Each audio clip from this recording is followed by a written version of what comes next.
Hi, my name is Ken Jackson, and my producers have given me $100 in which to find some items that are in desperate need of repurposing or reimagining. Along with my crew, we're going to hit the road and hopefully find some bargains that fit into the back of my car. We're going to take those to some friends, we're going to do a bit of a makeover, and we're going to see if we can flip them for a profit. This is the $100 Challenge.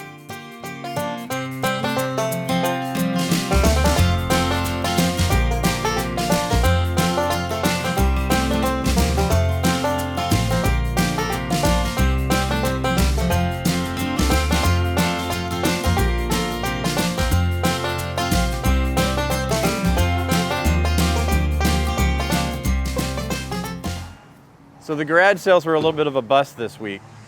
So we're trying something a little different. We're here at the Brandon Restore. Restore takes in donated furniture and building materials and that type of thing. So let's head inside and see if we can find ourselves a treasure. So we're here at the refit store. Usually got a lot of furniture up here, so let's see if we can find something we can use. Lots and lots of chairs. Some kind of cool ones.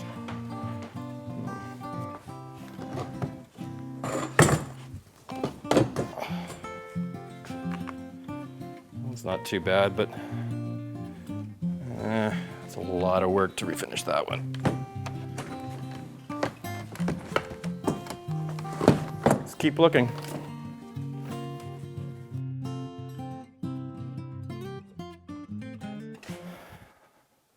Fairly modern pieces. They can be revamped too, but it's not really what I'm looking for. Furniture can be a hard sell depending on what people are into at that moment. Right now, people are into mid-century modern stuff. So you're looking at your 60s to the early 80s maybe. That's predominantly what they're looking for. If you pick up any magazine right now, you're going to find a mid-century piece in it.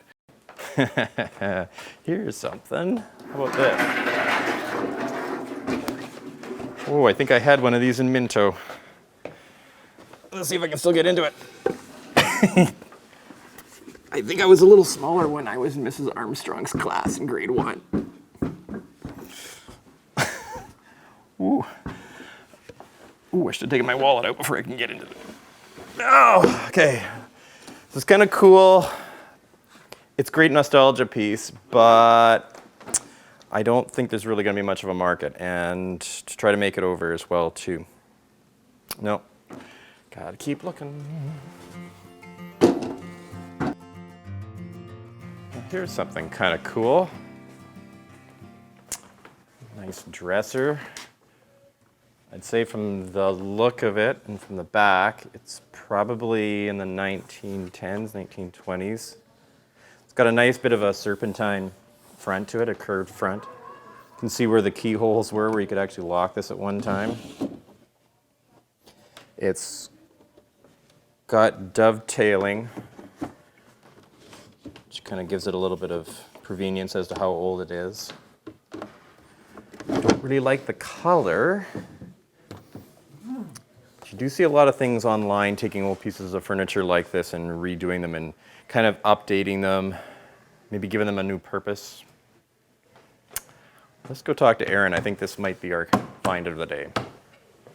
I liked the dresser first of all because of its lines. I liked the design of it. I knew it was an earlier piece of furniture.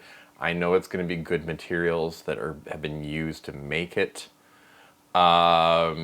And going to somewhere like the Restore, I think is just helping the environment partially. That's one part of it. You're taking something that again isn't going to go to a landfill.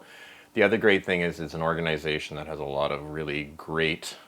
They do other projects in the community. They've got a lot of programming that they do, especially with mental health services and those kinds of things. So we're keeping someone out of a landfill, and we're helping out a local charity that does really good work. All right, I think I found this really, really cool dresser. I think that'll just suit our purposes fine. Yeah. Yeah, she's a great one.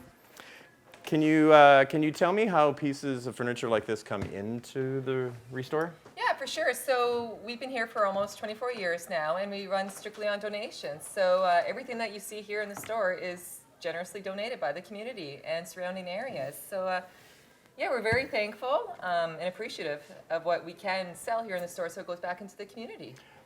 So what kind of projects do you do in the community with that money? Right. So aside from the building refit store, we're a work and training employment facility for those individuals in need. We also have the global market and the global kitchen. So every Saturday we run and we have an open market. So come down, buy your local veggies and your produce. Buying local is huge. But we also have our low-income housing. So we have our 1202 apartments. We have homeless units throughout the community. And then, yeah, we even had Massey Manor as one of our projects. So a lot of the stuff you'll see here labeled in the fire, and that was donated just specifically for the evacuees of Massey Manor. So we work one-on-one a lot with housing and finding homes and building homeless units for at-risk individuals and families. That's very, very cool. Well, we really love this dresser. We love the look of it. I have to point this out because this is awesome. Sometimes you find little treasures inside. Yeah. So they've lined the one drawer here with wallpaper, which, by the way, the pattern is called Sheer Delight. I don't think there's anything sheer or delightful about it, but let's see if we can maybe work with this too. Maybe we can find a little side project for this one. I think maybe you could do a throwback to the 60s or 70s with it. Awesome. Yeah. Well, I see the dresser is $45, and I think we're going to come and give you the $45 because I know that the work you guys do in the community is awesome, and I think we'd like to support that. So that would be great, and yeah, like I said, we can't do what we do without people like you and everybody in the community helping us and supporting. So that would be awesome. Awesome. Well, let's go get this done. All right, let's go get find this. the guys and load it up. Watch the wheels; betcha. they're wonky. Yeah, I just noticed that. Woo!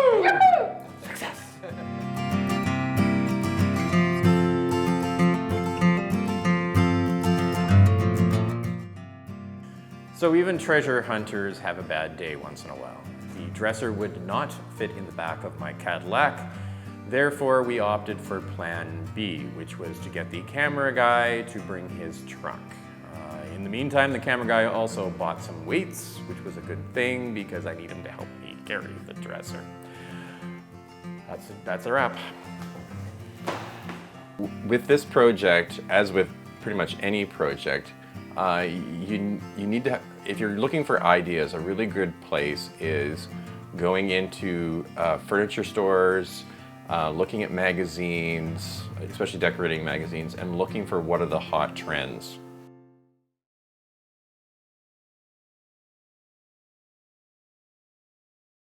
So we're in the ye old garage, and we have our pink dresser that we picked up for a remodel. And I still really love this dresser. I think it's got some really great characteristics to it. I love the sort of serpentine or rounded fronts on it. I think it's got quite a bit of age to it. It's good and sturdy, but its appearance is less than spectacular. Someone decided to paint it a lovely pink color, and then they put 1970s fixtures and hardware onto the dresser. So I think those are definitely things that we can change and kind of bring new life to this piece. I am not usually the one that does a lot of the projects. I have done projects before. Refinishing furniture is probably not my forte. Also, I am running out of friends that I can either buy liquid encouragement for or test the bounds of my friendship with by bringing another piece. So I'm doing this myself. I really love pieces like this. This is probably an early 1900s dresser. It's got some really nice scroll work along the bottom. It would be nice, although I think some of the casters have been replaced, but there are a few of them that actually still have the original wooden casters that would have been probably on the dresser. It also has some pieces of the hardware, not all. I noticed that it's still got a couple of probably they would have been brass keyholes where you could have locked this piece at one time. And underneath the serpentine front, you can actually kind of see what kind of wood it probably was originally. They didn't actually end up painting the whole thing, but you can sort of see I don't know if it's kind of a little too light for oak, but it might be a stained elm. So just kind of going to how the piece was made. It's got a lot of dovetailing features in it, but I think it's actually a really quite nicely crafted dresser, and I think that's why it stood up from the early 1900s until now, just so we can do our own little project on it. Bob Vila, eat your heart out.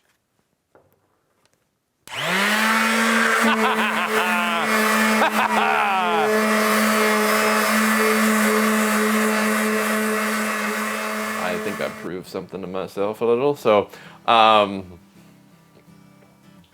hoping Bob Villa doesn't hurt me for mentioning him in an episode, so we'll see. And now, the reveal. So as you can see, we took the dresser, which when you last saw it, looked a whole lot different, quite beaten up, white, maybe a bit of pink on it. We've done a lot of pretty drastic changes to it.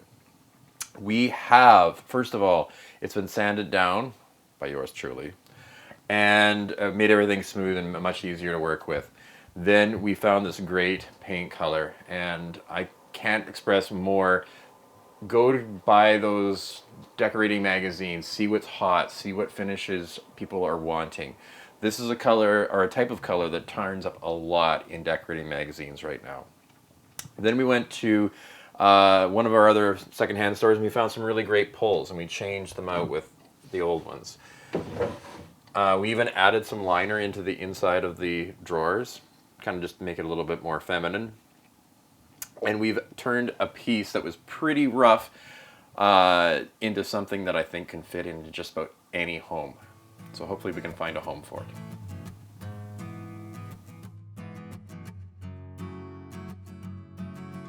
So today we're at the Old Church Pottery and Gift, owned by my friend Jeff. And Jeff has let us put up a pop-up in the front of his storefront here. So I brought up a few things, including that dresser that we've been working all winter on. And today, I'm feeling that today is the day we're gonna sell it. A little too much for my budget right now, but I really like it. It's really beautiful. I love the color. Thank you. I just can't do it for 100.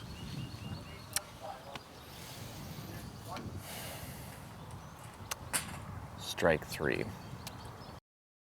So I noticed you're looking at the dresser. I kind of like the look of it. We're asking $100. How does that fit into your scheme? I don't think that's a terrible amount. I mean, you've put some effort into refurbishing it and sprucing it up and that kind of thing. Are you willing to budge on the price at all? Yes. Yeah. Yes. You are. That was a very Yes. easy yes. Yes. Yes, please. Yes. I don't know. Like, is $80 too low to ask? Or Could we meet about halfway and go the 90? Would that be something you'd be? yeah, I would do that. I would do that. Then I would. It's not. Yeah. It's a decent piece of furniture. It's not wobbly. Then I would say this dresser has a new home. Okay. After a great day at my friend Jeff's place, the Old Church Pottery and Gift in Minnedosa, Manitoba, I am so happy to say that after a year of bonding with that dresser, it has finally found a new home.